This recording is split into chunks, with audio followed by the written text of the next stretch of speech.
Hello नमस्कार दोस्तों, उम्मीद है आप सभी लोग अच्छे होंगे।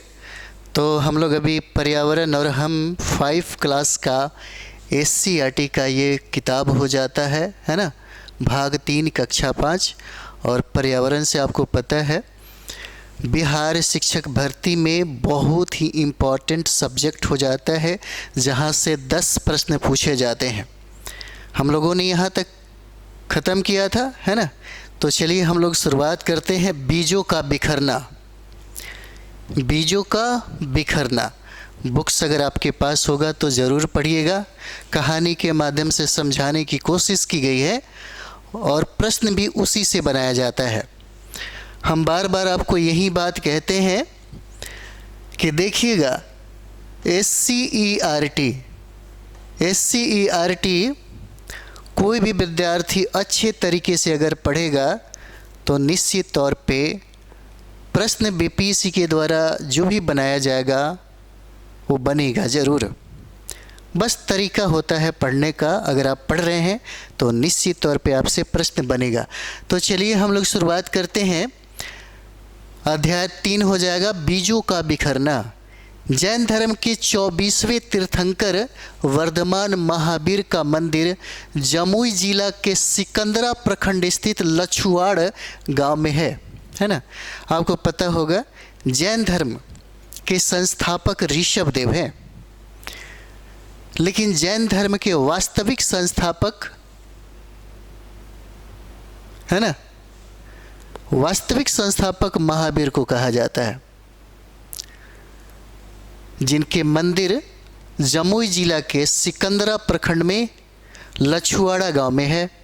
और जैनियों का एक समूह इसे महावीर की जन्मस्थली मानता है। उसके बाद यहाँ पर देखिएगा, पेड़ पौधों कहीं भी क्यों उग जाते हैं, क्या वजह है ना, क्या वजह है कि पेड़ पौधा कहीं भी उग जाता है।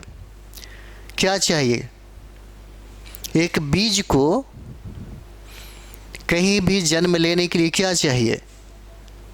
तो सबसे बड़ी बात क्या है, सबसे पहली बात अगर हम लोग देखें तो पर्याप्त स्थान होना ज़रूरी है। पर्याप्त स्थान होना ज़रूरी है। कोई भी पेड़ पौधा उगता कब है, जब उसे प्रकाश की प्राप्ति होती है। साथ ही साथ उसे हवा भी चाहिए और हवा के बाद पानी की भी ज़रूरत होती है और पानी के बाद मिट्टी की ज़रूरत होती है।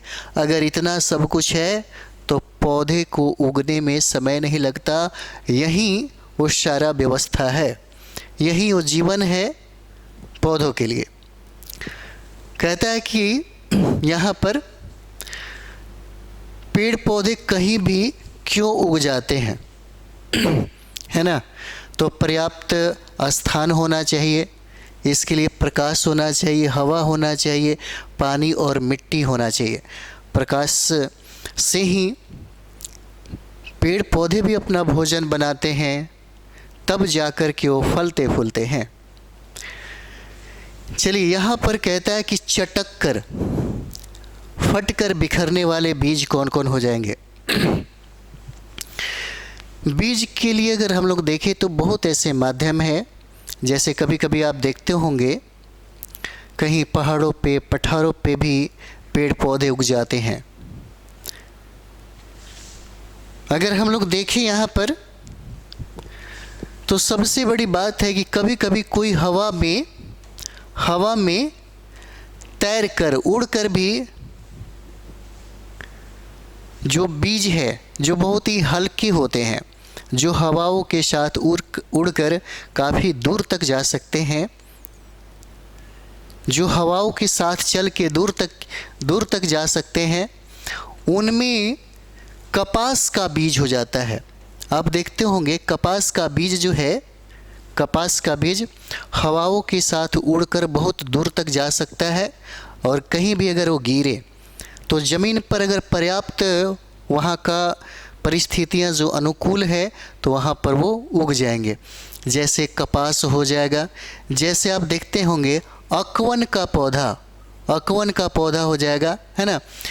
जैसे पलास का पौधा देख सकते हैं और यहाँ पर जो प्लास का बीज है, क्योंकि यह भी एक जगह से दूसरे जगह पर आसानी से चला जाता है, तो ये हो जाते हैं जो हवा में तैर कर कहीं दूर तक चले जाते हैं, हवा में तैर कर। उसके बाद देखिएगा कुछ ऐसे बीज होते हैं, कुछ ऐसे पौधे होते हैं जो पानी में तैरते हैं और इस स्थान से उस स्थान तक वो पहुंच जाते हैं, क्योंकि उसके जो बीज हैं वह पानी में डूबता नहीं है।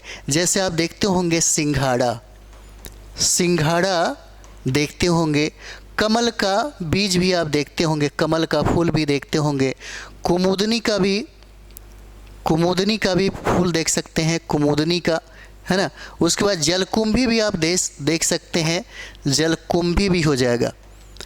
कभी कभी हो सकता है यह सवाल आपसे पूछ दे कि पानी में एक स्थान से दूसरे स्थान तक जाने वाले कौन ऐसे बीज हो जाते हैं, है ना। तो ये जलकुंभी भी हो जाएगा और कर्मी का भी बीज होता है, कर्मी का पौधा जो है ना। उसके बाद भेंट का फूल है, भेंट का फूल। तो ये सब जो फूल है ये सब पानी के साथ तैरकर कहीं दूर, कुछ दूर तक ये सब चले जाते हैं। उसके बाद आप देख लीजिए यहाँ पर, जैसे जानवरों के साथ, जब जानवर किसी खेत में, है ना, किसी जंगल में या किसी घास के मैदान में अगर वो चर रहा हो, है ना, तो वहाँ पर कभी कभी ऐसा होता है कि जानवरों के शरीर में कुछ ऐसे बीज जो हैं जो चिपक जाते हैं। अगर वो जानवर 5 किलोमीटर दूर या कुछ किलोमीटर दूर जाए तो वहाँ पे अपने शरीर को झारे वारे, है ना, तो वहीं पे वो बीज क्या होते हैं, गिर जाते हैं। जैसे हम लोग कह सकते हैं, यहाँ पर देखिए गोखरू का बीज, गोखरू का बीज, तो गोखरू का जो बीज है यह जानवरों के साथ उसके शरीर में सट के कहीं दूर चले जाते हैं। उसके बाद आप देखते होंगे मोथा, मोथा देखते ही होंगे, है ना, जैसे घास एक होता है जो कहीं भी उग जाता है। अगर शरीर में, किसी जानवर के शरीर में अगर सट जाए, है ना, तो बाद में कहीं अगर वो गिरता है तो फिर वहीं पे वो जन्म ले लेगा, मोथा, है ना, ये मोथा हो जाता है। कभी कभी ऐसे भी होते हैं कि कुछ ऐसे बीज हैं, कुछ ऐसे बीज हैं जो बहुत ही चिपचिपा अवस्था में होता है। अगर मानते हैं कि कोई चिड़िया या कोई पंछी उस बीज को अगर खा रहा हो तो खाते समय उसके चोंच में भी सट जाते हैं। अगर पंछी कुछ दूर गया, दूर जाने के बाद उसको फील होता है तो वहाँ पे वह साफ करता है, हो सकता है वो बीज जो है वहीं पे गिर जाए। यानी कि पक्षी के द्वारा भी, है ना, पक्षी के द्वारा भी कुछ बीज जो है कहीं दूर चले जाते हैं चोंच के माध्यम से। जैसे लसोड़ा का बीज होता है, लसोड़ा, है ना, लसोड़ा का बीज हो जाता है। कभी कभी ये भी देखते होंगे आप सॉरी, कोई चिड़िया, जैसे आप देखिएगा पीपल खा लेता है, पीपल का जो फूल होता है, जो उसका, है ना, फल होता है, उसको खा लेता है। कभी बरगद का, है ना, बरगद का भी वो बीज खा लेता है। कभी अमरूद का बीज खा लेता है। तो क्या होता है कि चिड़ियों के लीवर में यह पच नहीं पाता है, तो ये मल के माध्यम से, है ना, जहाँ भी ये गिरते हैं वहीं पर ये उग जाता है, यहीं पर क्या करता है, उग जाता है। यह भी एक माध्यम है ना। चलिए आगे बढ़ते हैं। तो हवा में उड़ने वाले बीज कौन है, तो कपास के बीज हो जाते हैं। पानी में तर कर बिखरने वाले बीज कमल हो जाएंगे, कुमुदनी के बीज हो जाते हैं। और जानवरों की सवारी कर बिखरने वाले बीज जो हैं गोखरू का बीज है, जो गाय भैंस आदि जैसे जानवरों के शरीर में भी चिपक कर कहीं दूर तक वो चले जाते हैं। और यहाँ पे पक्षियों द्वारा बिखराव है, पीपल हो गया, बरगद हो गया, अमरूद का, है ना, अमरूद का क्या है, ये वृक्ष हो जाते हैं। उसके बाद यहाँ पर देखिए, यहाँ पर हो जाएगा मेरा बगीचा, अध्याय 4 पढ़िएगा, ज़्यादा कुछ नहीं है, बस नॉर्मल चीज़ें हैं। आपको सबसे ज़्यादा मज़ा आएगा यहाँ से पढ़ने में। अध्याय 5 ऐतिहासिक स्मारक, और यहाँ से प्रश्न भी पूछे जाते हैं और आपसे बनेंगे भी। इसके बाद यहाँ पर बहुत अच्छा टॉपिक भी है और आपको शानदार मतलब मटेरियल यहाँ से मिलेगा। आप 5 के बाद जब अध्याय पढ़ेंगे पर्यावरण में, तब आपको लगेगा कि यहाँ से कितना दम और कितना अच्छा मटेरियल है। तो यहाँ पर देखिए, हर्बेरियम तो एक वनस्पति संग्रहालय की तरह होता है यह, जिसमें पेड़ों व घास के पत्ती या पेड़ पौधे के मुख्य अंश को अच्छी तरह से संग्रहित किया जाता है। कहाँ पे? हर्बेरियम में। ये हर्बेरियम में हो जाते हैं। तो यहीं पर ये कहा जाता है कि कभी कभी आप देखते होंगे, कभी किसी पहाड़ों पर गए तो कुछ न कुछ ऐसा व्यवस्था होना चाहिए ताकि पेड़ पौधे जो है उग सके। जैसे मैंने आपको कहा था कि पर्याप्त स्थान होना ज़रूरी है, पर्याप्त स्थान का होना ज़रूरी है। उसके बाद वहाँ पर प्रकाश आना भी ज़रूरी है, प्रकाश आना भी ज़रूरी है, और हवा भी मिलते रहना चाहिए, हवा है ना। और उसके बाद देखिएगा पानी की मात्रा भी चाहिए, पानी की मात्रा, और मिट्टी भी हो।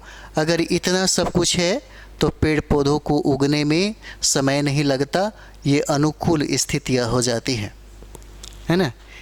ये इसके लिए अनुकूल स्थिति हो जाता है, ठीक है। तो हम लोग यहाँ से करते हैं एकदम बेहतर तरीके से, घबराइए नहीं, है ना। और आंदोलन चल रहा है, आंदोलन का साथ दीजिए, है ना। इसी आंदोलन में थोड़ा सा आदमी का टाइम जा रहा है।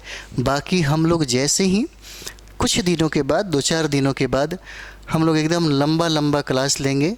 1.5 घंटा जो आप कहते हैं, 2 घंटा 1 घंटा, इस तरह से जो आप कह रहे हैं, हम ज़रूर इसको तुरंत ही, है ना, तुरंत ही स्टार्ट करेंगे। तब तक 2-4 दिन आराम से पढ़िए, क्योंकि बहुत अच्छा मटेरियल है। SCERT के बगैर टीचर बनना मुश्किल है। अगर आपका बैकग्राउंड नहीं है तो आपको SCERT पढ़ना पड़ेगा। NCERT से अच्छी बातें SCERT में इसलिए है कि हम बार बार आपको बोलते हैं, बहुत ऐसे विद्यार्थी कहते हैं कि हमने तो NCERT पढ़ लिया लेकिन बहुत सारे प्रश्न जो हैं बन नहीं पाए।